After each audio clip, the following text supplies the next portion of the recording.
Hello, happy Wednesday. Thank you for joining me. My name is Alyssa Thomas from Penguin and Fish, where we make lovely and quirky hand embroidery kits.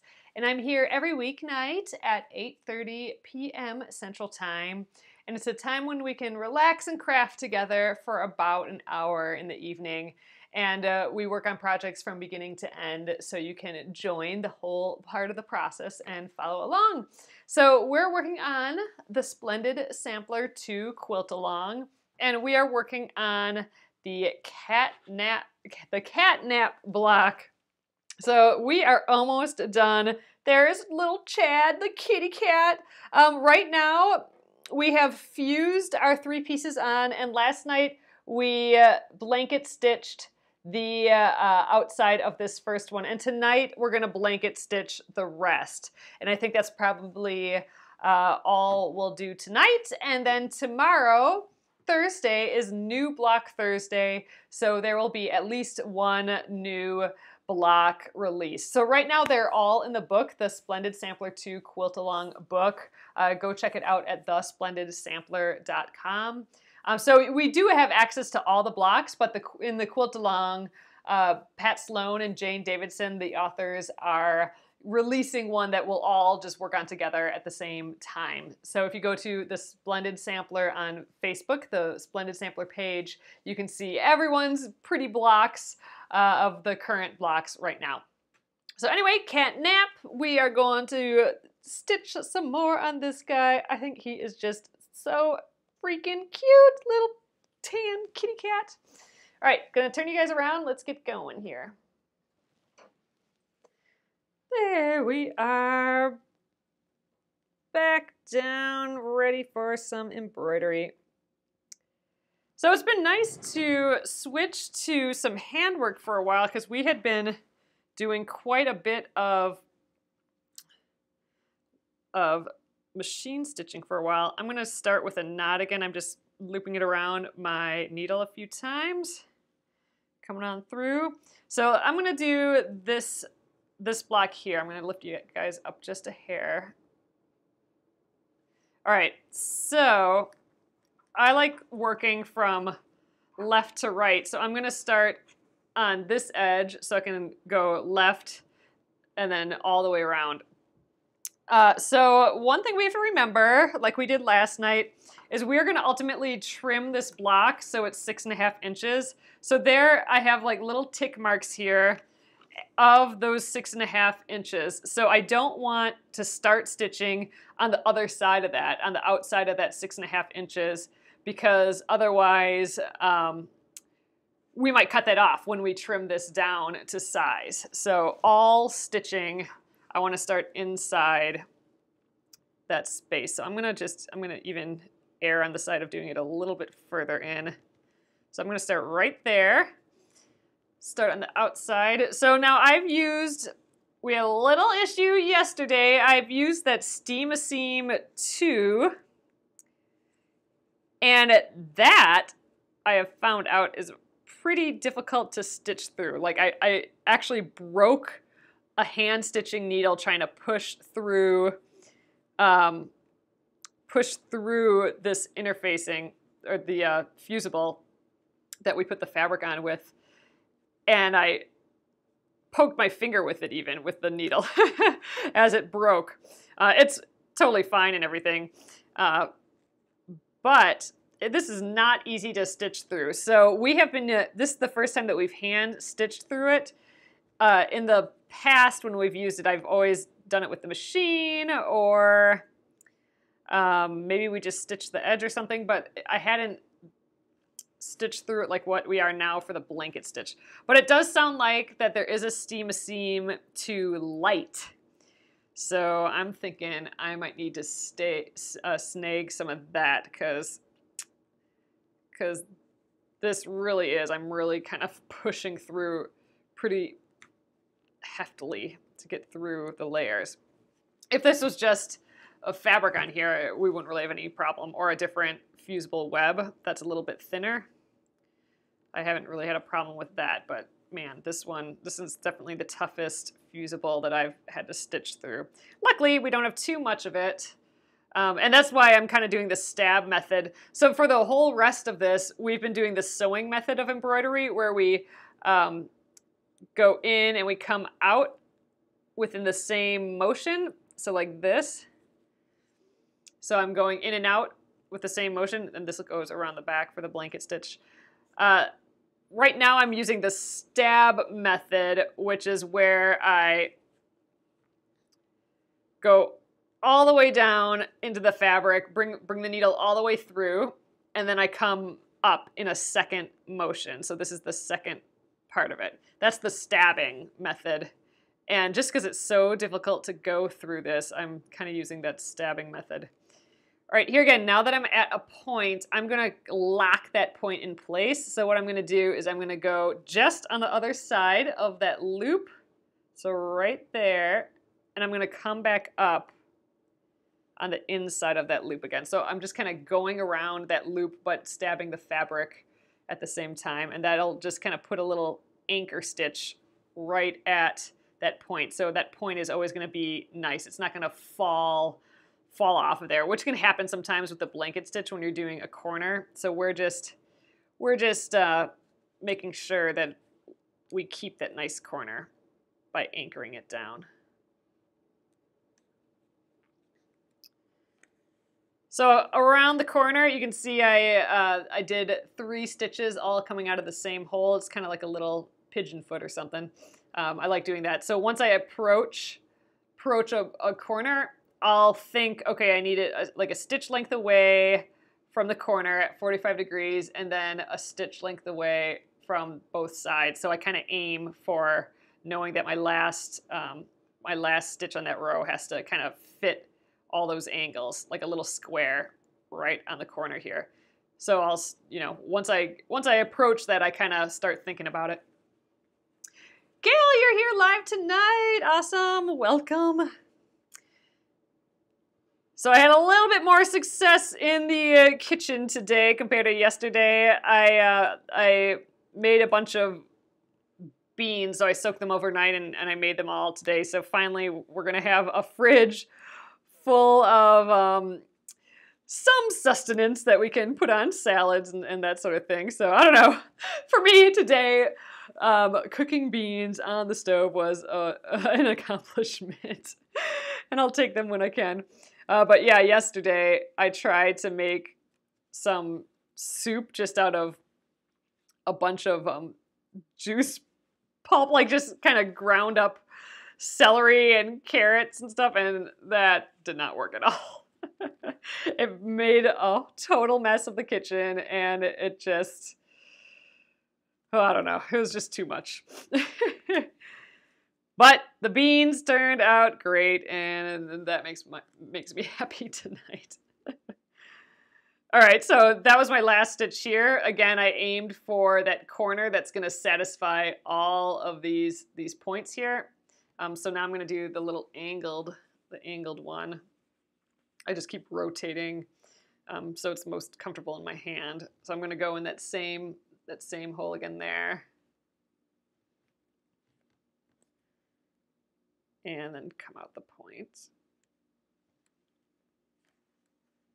I'm going to have just enough thread here. This blanket stitch takes up quite a bit of floss. Oop, I made that a little tight, so I'm just going to get my needle in and pull that loop out again. And I want to, when I pull the blanket stitch, I want it to still lay flat. So all right, here I'm going to go around that outside corner and anchor that again. So I'm just going in and out around that loop. So we're making a tiny little stitch there. And now we've locked that in place, and I'm gonna keep stitching. So I turned to do my last row, and I'm going in that same hole again to finish that little chicken foot or pigeon foot. Little pigeon toes. All right, and I almost lost the thread there.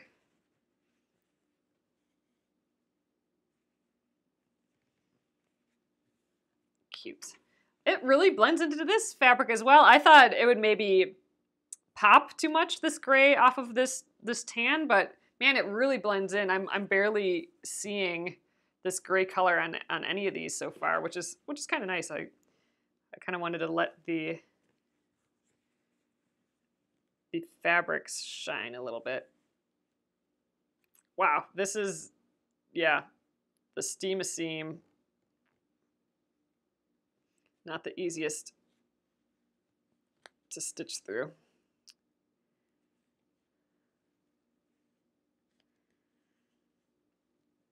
Oh, I'm gonna have just enough floss, I think.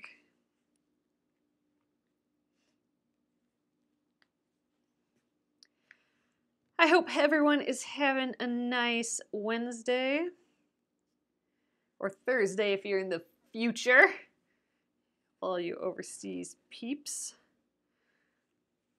We have snow today. This afternoon it started snowing pretty good. Like our first kind of, I don't know, good snow. Where we actually had to shovel. John shoveled a little bit today, and where the roads are slippery and stuff. Heat and Bond Light. Yeah, Brenda, I've used Heat and Bond Light before, and I really like it. I just ran out of it. So I just don't have any more. And for the last Splendid Sampler, a lot of people talked about the Steam-a-Seam too, so that's why I finally am giving that a go. And I actually really like the Steam-a-Seam because it has one extra element that other fusibles don't have, and it's that not only is it fusible, both sides are also a sticker.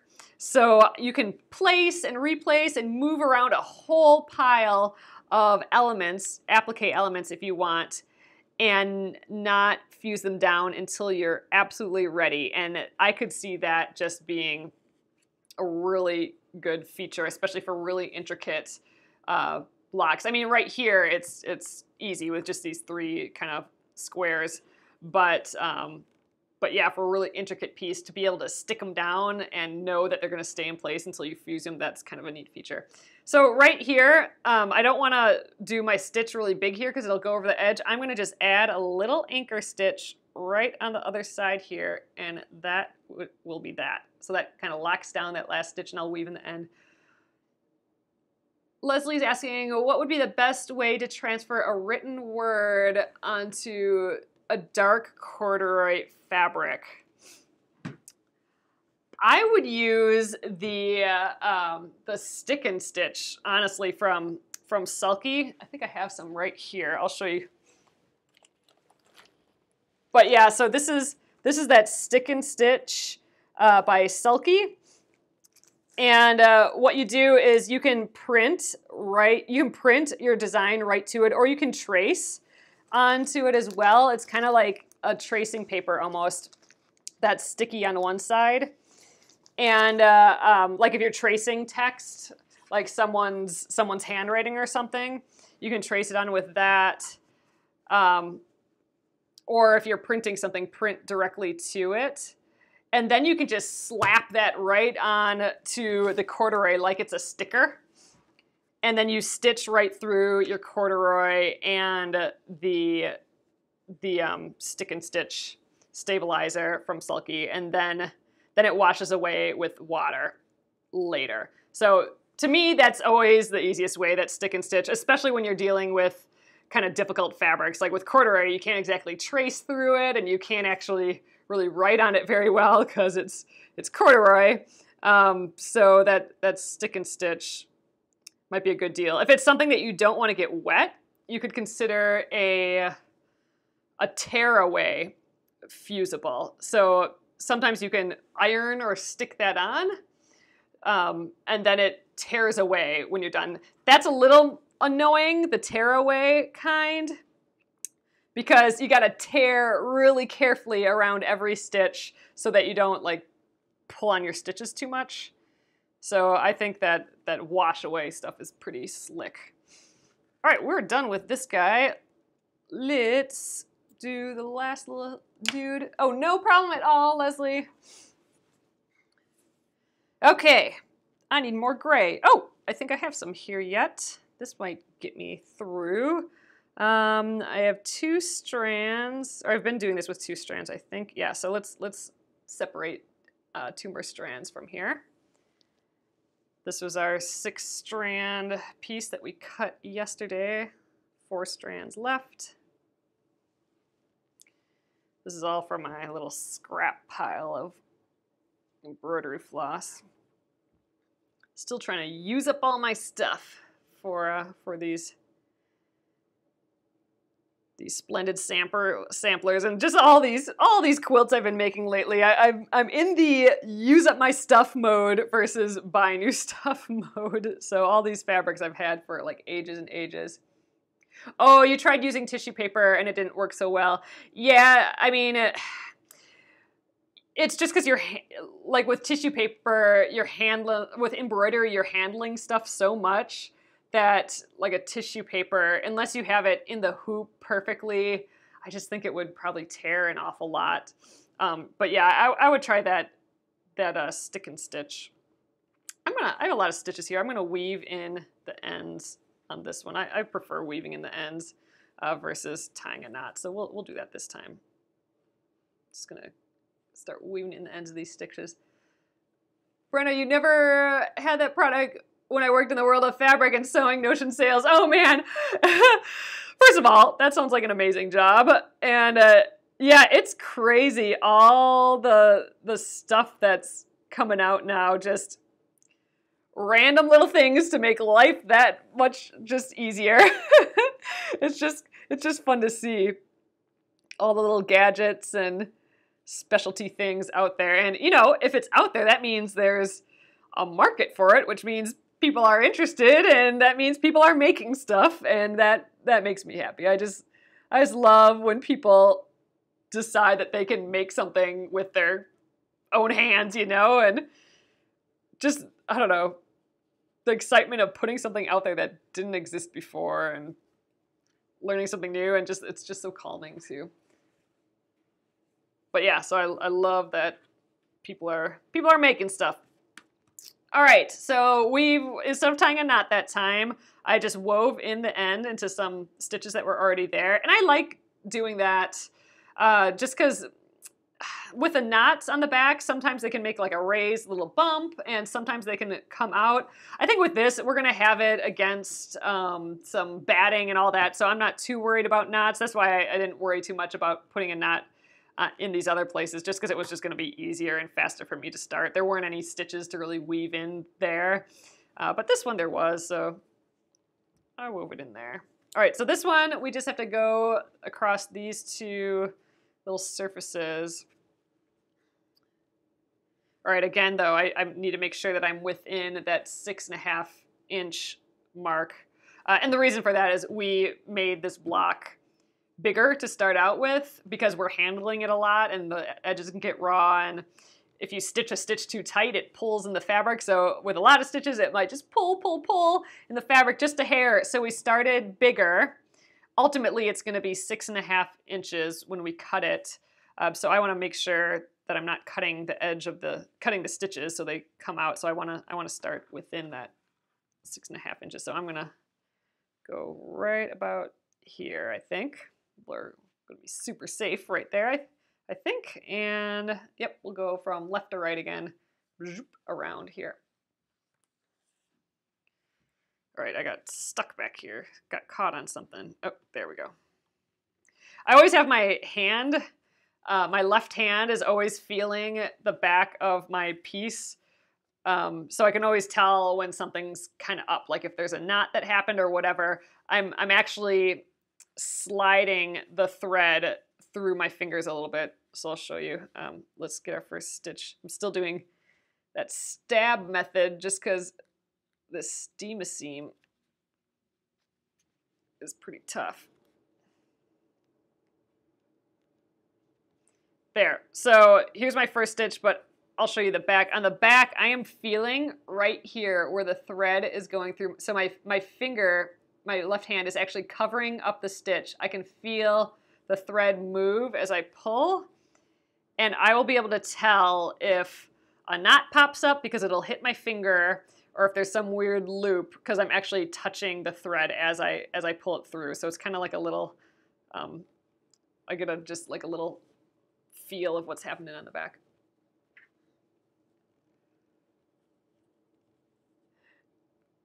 Yeah, having the right product for the job makes just life easier. makes it so pleasurable. Yeah, exactly, Leslie. And you know, the thing is, you don't need any of it, right? All you need is like some fabric and a scissors and a needle and thread, right? You don't really need any of this stuff, but man, once you get going and you want to get better at stuff and play around with some things, all the gadgets and all the right materials and all that, they just tweak some little tiny element and make that one little niche element just that much easier.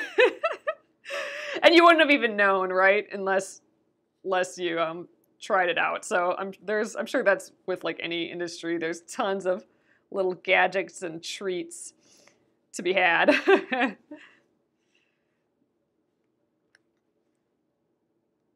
Not that you need any of that stuff. Like it can be overwhelming for sure, all the stuff that's out there.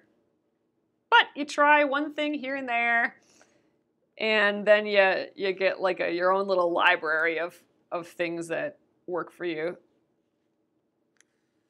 It's definitely an overtime situation as you want to do more intricate things or quicker or, you know, whatever.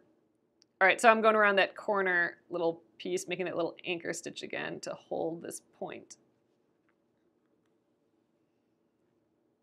Or it could be like just solving a problem, just like, oh man, my hand always hurts from doing this one stitch. And then you realize, oh, there's some special device that holds something for you or something, you know. Someone's figured out everything for this stuff. I'm sure there's some device out there for things. I'm using the, what am I using? The Nature's Warm and Natural. Wait, Warm and Natural. It doesn't have that sizing in. It's just that like unbleached cotton. I don't know. It's 100% in cotton stuff. Oh man, I totally am blanking on the name of it. But I think it's the Warm and Natural stuff. And actually, I might use, for this quilt, since I'm doing quilt as you go, which means I only need small little pieces of batting. Oh gosh, I looped around my piece on the back. Good thing I didn't pull the needle all the way through. Get that out of there. There we go. I might actually use a whole pile of different battings just to kind of use it up. So this will be like kind of another use up all the things quilt. So some of my little quilt as you go squares might be poofier and some might be a little flatter. Some might shrink a little bit more than others. We're just going to go with it. Let's see. What is my favorite notion?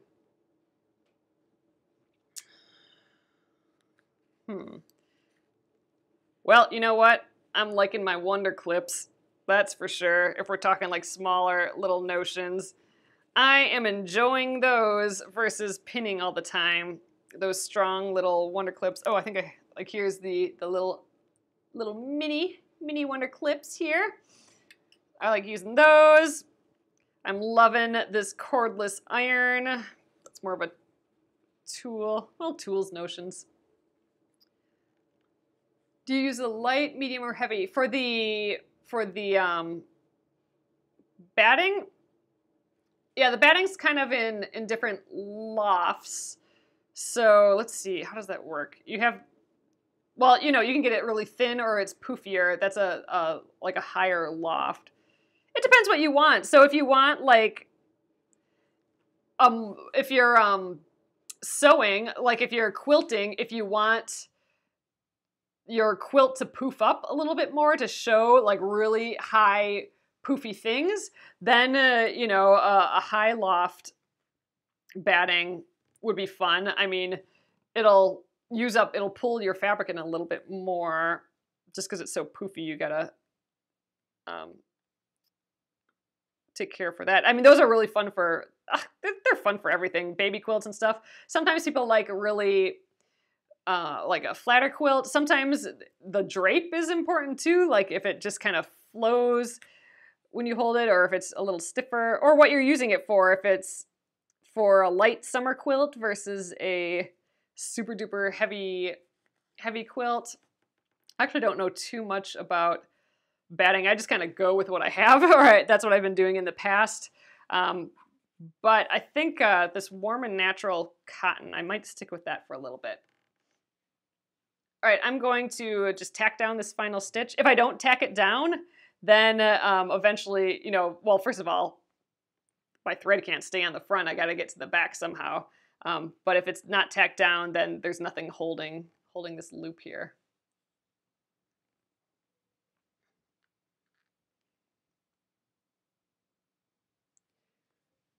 Yeah, does anyone have any suggestions for good batting for a warmer climate? Throw it out there if you have any ideas for that. That's something I haven't dug too much into yet. Different kinds of batting. Oh man, yeah, my rotating cutting mat, I like that. Ooh, the add a quarter ruler, that's getting real specific though.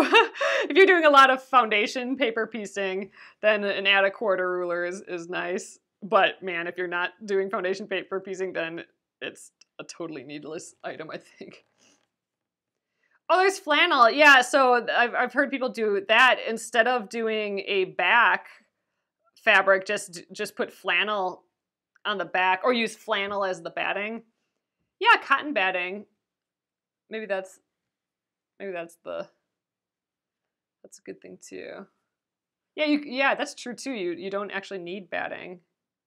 A flannel, yeah, a light flannel would be like a thin batting maybe. Oh, you like wool even in Texas? Yeah, I'm curious. Like, who has actually, well, I don't know, maybe a lot of people. I was going to say who's actually laid out, you know, their 4 quilts with all different types of batting and then tested them out, like which one's warmest and whatever. But I suppose if you switch out the summer to fall ones, I suppose you could tell. So I take it back. I'm thinking a lot of people have tested that out. Oh, you seam ripper, you used it a lot. Yeah, I'm that guy. I don't know. He's necessary having that around. All right, you guys, we are done with this guy here. I'll show you it up high. I think I might try pressing it quickly, just because I don't know. Maybe I should wait on that. I'll press it before we put it into the quilt. So I'm not going to trim it right now, just because when we lay it out in the 4-piece, like here's a 4-piece block. This is how I've been doing the quilt as you go. I've been making these first. I've been putting 4 blocks together with some sashing, and I'm leaving, like here you can tell, I left the pineapple block just a little bit bigger. This was one of the blocks that, like the kitty block, we started a little bigger. Like we started it at 7 inches instead of the 6.5 because, you know, there's embroidery. We're pulling on it a lot. So for that, and that was the same as the pineapple, I left it a little larger. So I'm hoping that gives us a little leeway for when we stitch. Like when we do the free motion embroidery or the free motion quilting on this, sometimes if I stitch a lot, it's like pulling on the fabric, all that. And you can tell the ones that I don't have extra fabric, look how it's pulled in so much that I have this much. I mean, that's almost a 1/4 inch edge here after squaring this up that I have to either hope I sew in, like just well enough, or I might have to even add a little piece of white here. We'll see. But by making it a little bit bigger, leaving the bigger ones bigger, then I'm hoping I can just trim it down when I'm done with the free motion quilting. So this one's ready to actually start free motion quilting. Maybe we'll start that. Maybe we'll do this for our next week's project, is putting this all free motion quilting this guy here. We'll get a new block. Oh, Kitty, where'd you go? Right here. We'll get a new block tomorrow. And we might get more than one. Like last time we got a new block that wasn't a bonus block. We got 4 new blocks. And this was one of the 4. So these are my only 2 finished blocks right now. I need 2 more before I can put this into a one of those 4 patches. And I just want to check quick. Let's see how many more unfinished we have. Oh, you just finished your #love block. Awesome. Good work, Robin. Okay, I have Betty's Bloom. That one here. We got this is foundation paper piecing. We have a long ways to go on that. That's what we could do. That's what we could do next week, maybe, is have a foundation paper piecing week. Because I got a lot of that to do. Like here's another one, flowering tree. I think this one we could get done next week, pretty confidently, a whole block. So that's 2. Ooh, we got this guy yet. Balance. Ooh, I think this was done with that Steam Seam 2 as well. So that's gonna be a lot of stitching. Man, I wonder if I even just take out this embroidery and, I don't know, sew it by hand a little bit, or sew it on the machine. I don't know. We'll have to think about that, but that's, what is that, 3 unfinished ones? I think there's 1 more. Oh, yep, and then clam shells. This is block 3, and I'm still not done with that. So that's my last one. So I have 4 unfinished blocks yet. So a whole selection of stuff we can work on. But maybe we get through these foundation paper piecing ones. Those are kind of fun. And we did a lot of embroidery this week. So we can change it up for next week a little bit. But yeah, it would be nice to get another 4 done here. They're looking awfully cute though. So yeah, so they'll get added. Here's my quilt so far. So we're doing the quilt as you go. I've done 3 sections of 4. So here you can see the 1, 2, 3, 4 with the sashing. And then we've done the quilt as you go technique, where we're adding a sashing to connect 2 blocks. So here it is on the back, that connector. And we have 3 sections of 4 connected so far. So we have 3 done. We have 1 more that we need to free motion quilt. So that would be 4. And then with this one, that would be 5. And after 5, that means we have a whole row done. So we have to go 5 down though too. So we got a ways to go. Oh, you like the cathedral one? I am just loving the practice of free motion quilting. And I just love the back. Like, look at all the texture and prettiness on the back. And more, I'm just loving feathers. Like, doing the feathers just makes everything look fancy, I feel like. Like, I love all these kind of stacked feathers.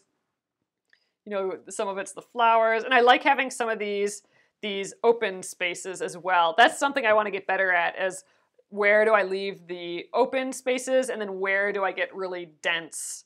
So that's something I want to work on maybe with the next one. This one was all about echoing shapes, and that was kind of fun. I hadn't really done a lot of that. We echoed the bird, we echoed all these flowers and all these feathers. That was new to me. So I'm definitely liking seeing the back. But yeah, so that's the quilt as you go process that we've been up to here. So we'll touch on that again soon, because we have one ready to go. So, all right, guys, I think we're gonna stop there tonight. It was a little quick one to finish up this kitty, and it's New Block Thursday tomorrow. So I'm gonna flip you around and we'll call it an evening here. There we go. So thanks again, everyone, for stitching that kitty cat with me. Little Chad. Here, I'll show you guys again. Finished block. Oh, I think it is so sweet. I'm happy that my fabrics still look pretty subtle on there. I don't want them to pop out too much on the quilt. So I just think it turned out so sweet. I'm excited. So awesome. I'll get this up on YouTube tonight, and that'll be on Penguin and Fish Movies, and it'll stay here on the Penguin and Fish Facebook page too. So thanks again, guys, for joining me again, and I'll be here tomorrow, Thursday, for New Block Thursday at 8:30 p.m. Central Time. Short and sweet tonight. Typically we do an hour or so, and I'll see you tomorrow for that. Have a great evening. Good night.